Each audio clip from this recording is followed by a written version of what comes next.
Bom dia. População denuncia descaso do poder público sobre quantidade de buracos nas ruas de São Luís. Estacionar em locais proibidos é uma das infrações mais cometidas pelos motoristas da capital. Escola de Música do Estado completa 40 anos com programação especial. Confira dicas de diversão com nossa agenda cultural. E mais, Motoclube goleia o São José pelo Campeonato Maranhense. O Repórter Maranhão está começando agora. Um operário morreu no final da tarde de ontem ao cair da antiga torre da TV Educativa, instalada nas dependências da Empresa Brasil de Comunicação EBC. Malco Araújo de Souza, paraense de 28 anos, era funcionário da Ômega Engenharia e trabalhava no desmonte do equipamento. A morte do operário foi uma fatalidade. A perícia esteve no local do acidente e constatou que Malco estava com o cinto de segurança atado ao corpo. O desmonte da torre da antiga TV Educativa vem sendo feito desde o final do ano passado. O equipamento estava desativado desde 2012 por causa da corrosão. O contrato para o desmonte foi feito pela SERP, antiga gestora da TVE. Havia um plano de execução de desmontagem e todos os itens de segurança estavam sendo criteriosamente observados. A TV Brasil auxiliou as autoridades que estiveram na sede da empresa para acompanhar e apurar as causas do acidente. Até que se conclua o inquérito, a obra ficará paralisada. Circular pelas ruas de São Luís às vezes se torna um verdadeiro desafio para os pedestres.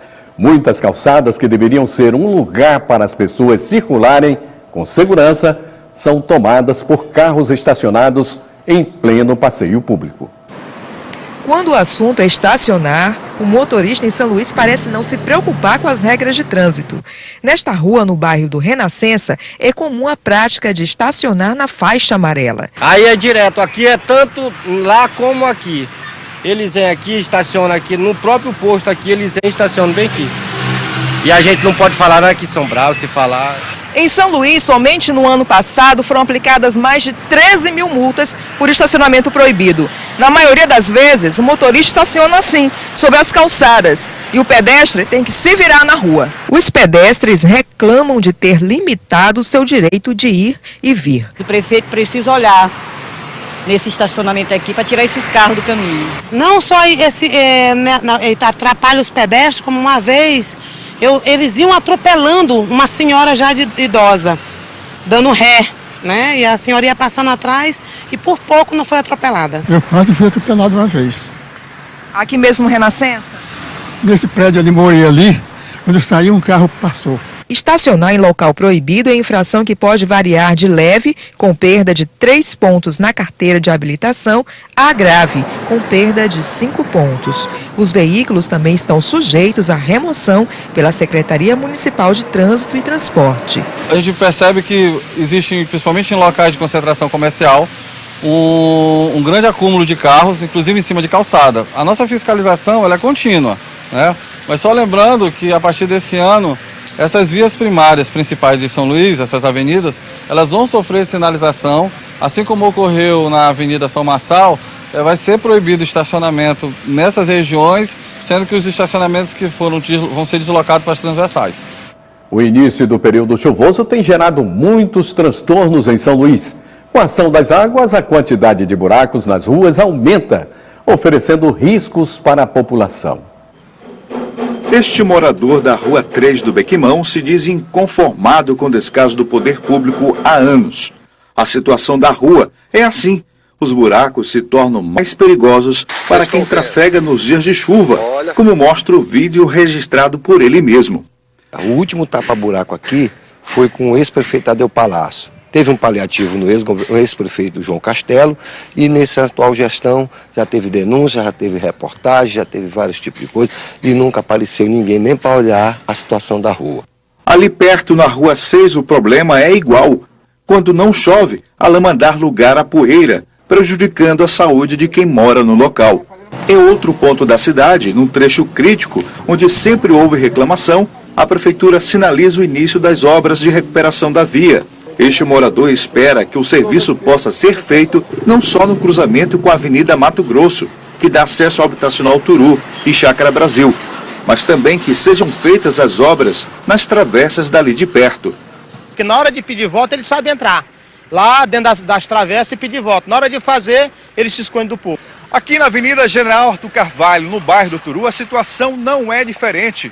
Os motoristas precisam desviar com bastante cuidado para não caírem nos buracos.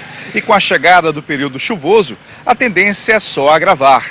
Quem precisa sair da Avenida São Luís de França para ter acesso ao bairro Solar dos Lusitanos, conta que os carros só conseguem passar com velocidade reduzida por causa das crateras existentes na Travessa Calixto. Um risco até para a segurança.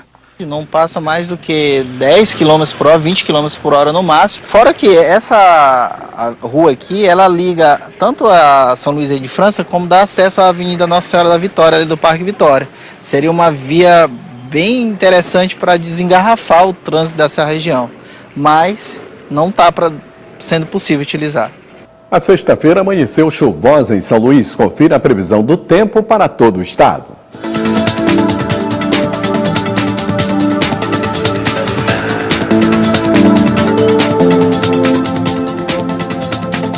São Luís predomina nebulosidade variável e formação de áreas isoladas com pancadas de chuva, que podem ser acompanhadas de trovoada.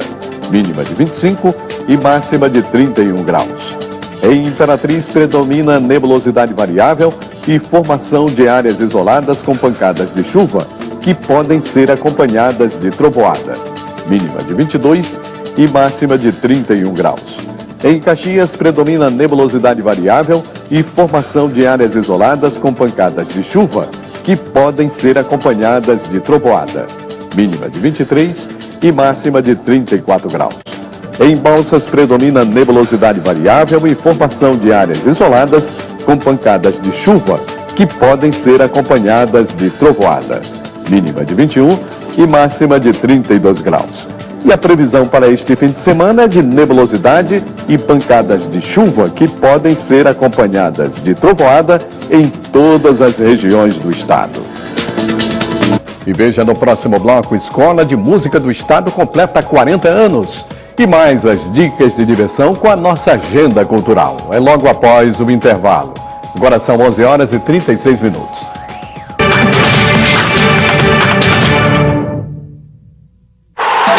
Emoção. Garra. Superação. Na terra, na água ou nas quadras, prepare-se para mergulhar fundo no mundo dos esportes. Stadium, sua revista esportiva. Todo sábado, às 2 da tarde, na TV do Brasil. A Lei de Meios Audiovisuais da Argentina está em vigor desde 2009.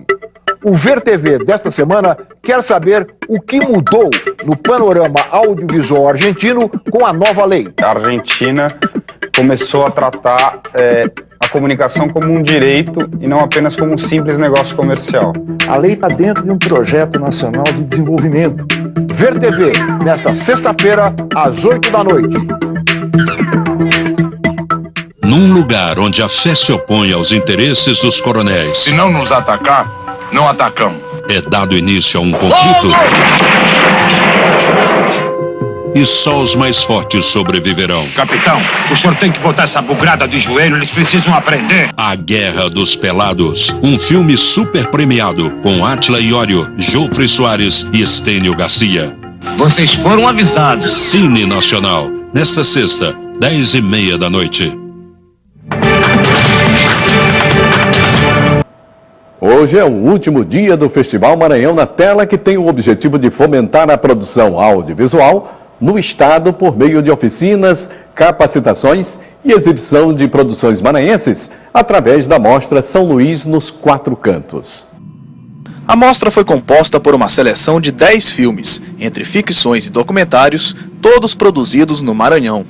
Ao longo da semana, foram exibidos trabalhos sobre personalidades da cultura maranhense, como o ator, bailarino e dramaturgo Reinaldo Farai, Mestre Apolônio, um dos ícones do Bumba Meu Boi no estado, e a sambista Patativa da Madre Deus. 2 filmes encerram hoje a mostra: o documentário Ruas, que aborda a singularidade de nomes curiosos de ruas de São Luís, e a ficção Vontade, que retrata o relacionamento entre o bem e o mal, vividos pelo premiado Auro Juricier e por Nuno Lilá Lisboa. A Escola de Música do Estado do Maranhão, Lilá Lisboa de Araújo, completa em maio 40 anos de fundação. A escola é referência na formação de grandes talentos. No casarão colonial do século XVIII e entre salas batizadas pelos nomes das referências musicais da cidade, a jovem e o violino se preparam para a música. Para mim, a música é algo muito importante, porque desperta nas pessoas assim, um sentimento de liberdade, que às vezes a gente está com um problema e às vezes pega um instrumento e começa a tocar e acaba esquecendo um pouco da vida e pegando naquele sentimento mesmo, muito gostoso. Ao piano, o professor de canto lírico aquece a voz para repassar as técnicas aos alunos. Dentro dos instrumentais, às vezes até uns que não consideram como um instrumento colocam o canto como se não fosse, mas a voz é um instrumento também. Então, e a voz é um dos instrumentos mais antigos, um dos mais belos, né? Os próprios compositores já diziam isso. Criada em 1974, a Escola de Música Lilá Lisboa de Araújo é referência no ensino da música no estado, com vários alunos ingressos em universidades brasileiras e no mercado de trabalho. A Escola de Música ela me deu uma grande base para eu poder chegar a fazer o vestibular para o UFMG, né? Uma base muito boa. Foi uma base com certeza e foi muito importante, principalmente nessa parte do meu desenvolvimento na parte musical, né? Aqui, os professores ex-alunos ensaiam para o primeiro show da programação que será desenvolvida o ano inteiro em homenagem aos 40 anos da escola, o Show Rinho. Eu tenho o choro como meio que um alicerce da música brasileira, né? Que dali foram músicos pro samba, foram músicos pro baião, e dali saiu muita coisa, muitos músicos. E olha aí eles, mestres do choro, que levam cidade afora a experiência de quem aprende ensinando e, é claro, tocando.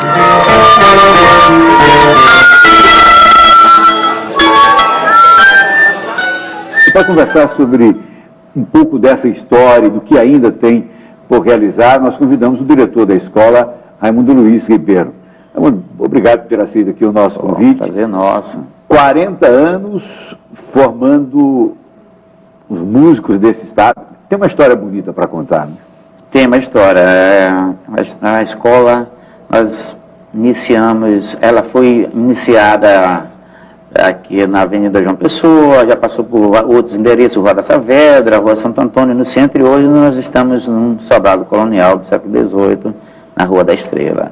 É um prédio grande, são 3 pisos, tem mais um anexo onde funcionam as aulas coletivas, né, de teoria musical, prática de conjunto, etc.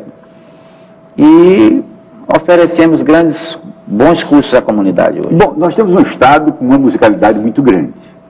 Isso, basta ver isso implica dizer que nós temos uma população interessada em música e a procura, portanto, é grande na escola?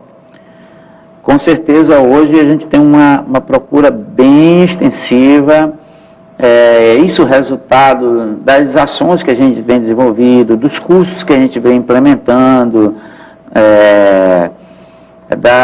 das políticas de ação que a escola vem desenvolvendo dentro do ensino-aprendizagem, da Lei 11.769, que vem atender a disciplina música com obrigatoriedade no currículo escolar. Então veio a lei, criou a obrigatoriedade da disciplina música na grade curricular das escolas, mas a dificuldade de implantação é a carência de mão de obra, ou seja, do professor.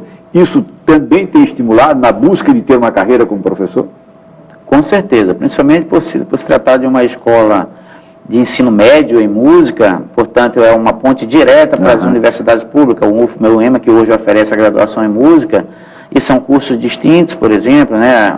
Enquanto o UFMA e o UEMA oferecem formação para professor de música, a escola oferece formação para músico. Para formar o músico.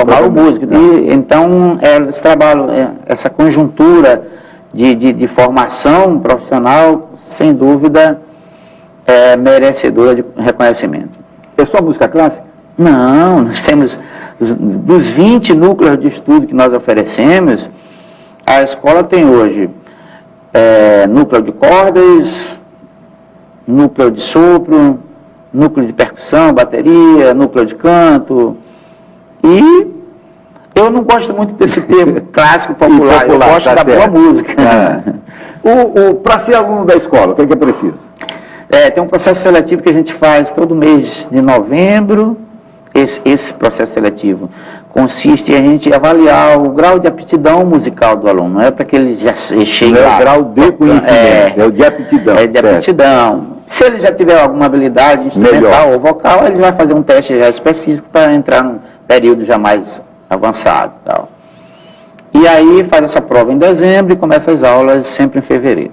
Mas você, no ato do teste ele já está matriculado ou ele depois tem que fazer a matrícula? Depois do teste. Ele faz o teste, aí faz a prova, faz o teste de aptidão, faz a matrícula e começa em fevereiro. Sempre. Ele já, por exemplo, no começo, nesse momento, ele já escolhe o que quer? Nesse ato da inscrição ele já vai, por exemplo, fazer... tipo de, se eu quero, digamos, violino, por exemplo. Isso, ele já se inscreve para o curso de violino de acordo com o número de vagas disponível, no turno, manhã, tarde e noite. 40 anos. É uma data significativa. Tem alguma programação sendo pensada para comemorar? Temos grandes eventos já agendados, nós temos uma agenda mensal, agenda do Estado, Secretaria da Cultura, onde a gente está dentro, além de recitais, workshop, masterclass, concertos, nós temos também uma programação que a gente chama de EMEI itinerante. Sim. É um atendimento às escolas de música dos municípios maranhenses. Então, cada mês, durante o ano todo, a gente vai atender 2 municípios por mês.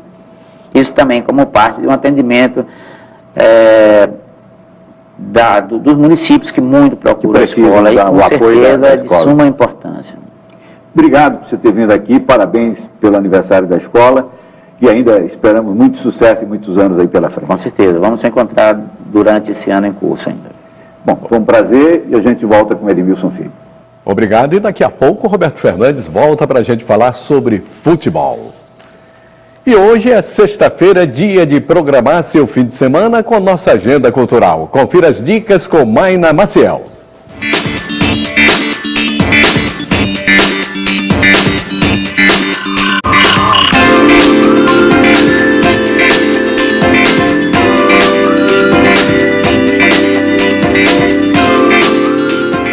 A agenda cultural do Repórter Maranhão desse fim de semana não tá boa não, tá ótima! E dando início à sequência dos agitos, a gente começa pelo cinema.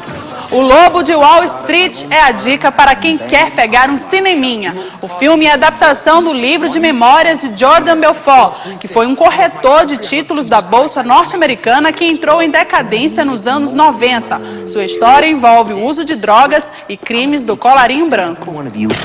To be the best. This is the greatest company in the world! I was becoming a legend. Aren't you married? Yeah, but maybe. Daqui a pouquinho, às 8 horas, o grupo de choro Regional Tiratema faz a apresentação no Brisa Mar Hotel.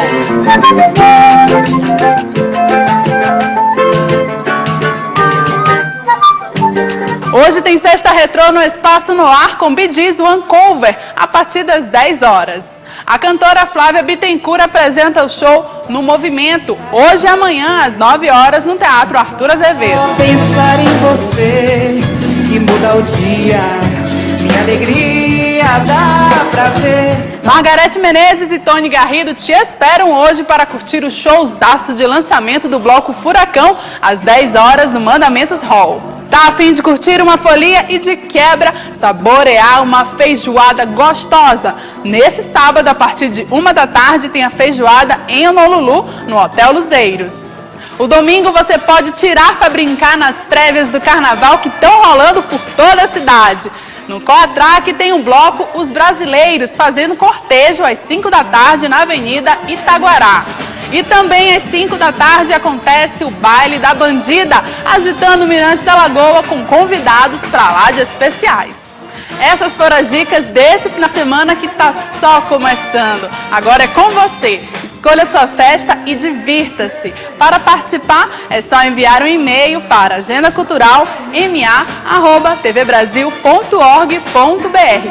E olha, pessoal, só dando um recado bem rapidinho, é porque vou ficar um mês longe de vocês, mas a Agenda Cultural segue ficha e te espera na próxima sexta. E veja no próximo bloco, o Motoclube goleia o São José no Nilzinho Santos. E mais, Roberto Fernandes analisa o desempenho das equipes no Campeonato Maranhense. É logo após o intervalo. Agora são 11h49.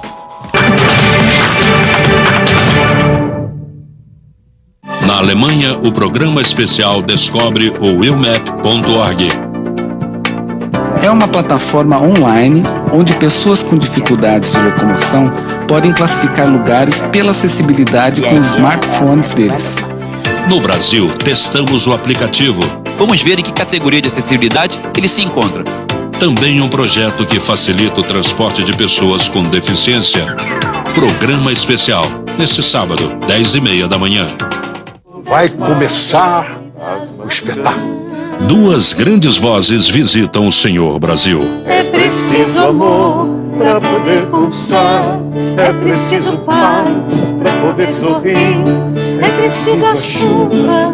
Neste palco, o Brasil estará como sempre esteve, aqui representado. Seja simples. Senhor Brasil, com Rolando Boldrin, neste sábado, 5h30 da tarde. Como conseguiram erguer estas enigmáticas construções de pedras? Como puderam ser tão simétricos e colossais? Como puderam ser tão exatos com as posições das estrelas, da lua e do sol? Como uma civilização tão evoluída pode desaparecer? Há séculos essas perguntas ainda estão sem respostas definitivas. As cidades perdidas dos maias. América Latina tal como somos. Neste sábado, 6h30 da noite.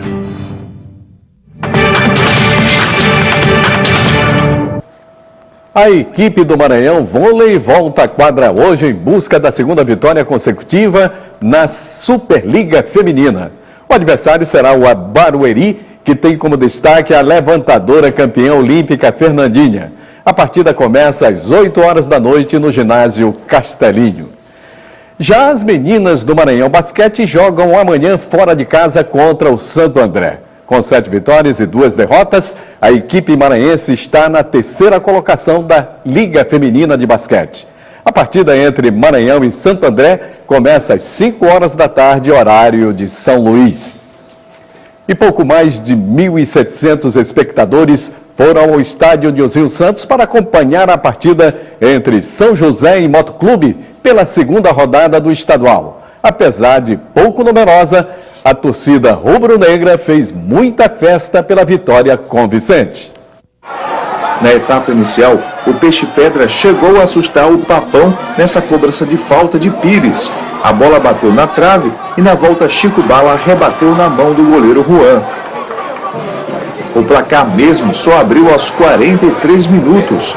O lateral Diego Renan chegou na linha de fundo e cruzou na área adversária. O goleiro Wagner e o zagueiro Germano se atrapalharam na hora e, em vez da bola ser afastada, acabou em gol contra. No segundo tempo, o placar aumentou para o Moto. E como aumentou? Aos 13 minutos, no cruzamento de Diego Renan, Gilson Germano entrega o ouro e Gilson, sem dificuldade, empurra para fazer o segundo. O terceiro saiu aos 21 minutos. Gilson deixou Henrique na cara do gol. Aos 33, Gilson fez o quarto de cabeça. O quinto gol saiu no cruzamento de Henrique, com Gilson participando de cabeça e Vitor finalizando após sobra do goleiro. Goleada do Moto. Final, Motoclube 5, São José 0. Agora, Roberto, o problema de documentação dos jogadores do São José atrapalhou muito o time? Sim, sem dúvida nenhuma. O time entrou completamente fragilizado. você ter praticamente 10 jogadores jogadores fizeram transferência interestadual, e isso atrapalhou. Porque você, na verdade, isso é dinheiro, né? Cada transferência dessa é R$600 de outro estado.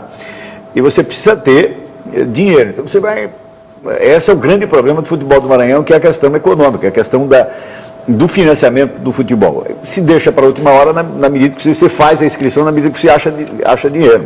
E aí acabou não conseguindo regularizar a tempo. O Moto não tem nada a ver com isso. O Moto foi para cima, aproveitou a fragilidade, e acho que esse é o mérito do Moto Clube, que, veja, no primeiro tempo teve dificuldade, venceu por 1-0 no gol do Germano, que é um bom zagueiro, esteve no Sampaio Correia, foi para o Peixe Pedra, mas fez um gol, uma fatalidade.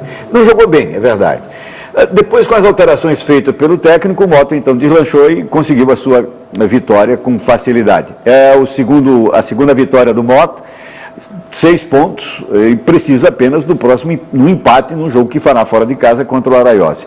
No jogo de ontem, o segundo jogo, foi o Imperatriz que havia perdido para o Motoclube aqui, acabou se recuperando e vencendo o Araiose por 3-1. E a vantagem é boa, né? Bom, o Moto tem aí 6 pontos, uma grande vantagem. Importante porque esse campeonato, o tiro é curto, né? Você faz 4 jogos e aí já define quem vai para uma semifinal, né? Você não tem ida e volta, não tem segundo turno, é só um tiro. Então não cabe erros. Por exemplo, você já tem agora, nesse final de semana, um clássico, o primeiro clássico. Já tivemos Moto e Imperatriz, temos agora Sampaio e Maranhão. Jogo para o Maranhão extremamente importante, porque o Maranhão saiu e perdeu para o Chapadinha. Então o Maranhão precisa de um resultado positivo para esse jogo, do Sampaio com o Maranhão. Você não pode dizer que 1.700 torcedores é um público fraco. Não é. O público é bom, né? Porque você tinha uma média de público bem mais baixa. Você tinha jogos aqui de 600 torcedores no Campeonato Estadual ano passado, né? Só os clássicos conseguiam fazer isso. Então tem uma volta. Muitos torcedores voltaram ontem por falta de ingresso, né? Então vamos ter uma rodada extremamente importante. Sampaio e Maranhão, que é o clássico, joga no Nilzinho Santos. Bacabal e Balsam. Bacabal já perdeu 2, está praticamente fora. Ainda pode pensar em alguma coisa se conseguir vencer esse jogo, mas está muito difícil a situação. O treinador foi demitido. Depois teremos Araioses e São José. O São José perdeu agora e vai jogar fora de casa, precisando recuperar. E Cordino e Imperatriz, que é outro jogo importante aqui do grupo do Motoclube, é outro jogo. Cordino também brigando aqui, porque já venceu briga aqui para buscar a sua classificação também. Agora, Roberto, o fato do Sampaio querer jogar no Castelão e não poder, e o jogo vai ser agora no Nilzinho Santos, isso prejudica um pouco também? Não, jogo todo mundo está jogando no Nilzinho Santos, então não tem essa história de... O Sampaio já jogou. Então a torcida tem que dar resposta. Claro, né? Ela tem que ir, eu acho que esse é um clássico, eu acho que tem tudo para ter um público melhor ainda. O Castelão, evidentemente, o Sampaio quer jogar, e acho que ele está certo de jogar no Castelão, porque já está pensando no Campeonato Brasileiro, para quando chegar no Brasileiro, o time já está acostumado, mas ainda não está pronto, infelizmente, não tem o que reclamar. Ninguém vai estranhar por conta disso, não. Né? É um jogão, é um clássico, e tomara que não falte ingresso, né? Para que o torcedor vá ao estádio. Acho que vamos ter um grande público. Obrigado, Roberto. E agora uma última notícia sobre o acidente que matou um operário no desmonte da torre da antiga TVE. Jander Falqueto Mauro, diretor da Ômega Engenharia, desembarca hoje à tarde em São Luís para acompanhar o inquérito que vai apurar as causas do acidente. A direção da TV Brasil solicitou que a ASERP, a Associação de Comunicação Educativa Roquete Pinto, responsável pelo contrato do desmonte da torre, acompanhe rigorosamente o inquérito instaurado e que preste assistência aos familiares do operário morto. Para você, uma boa tarde e um bom final de semana.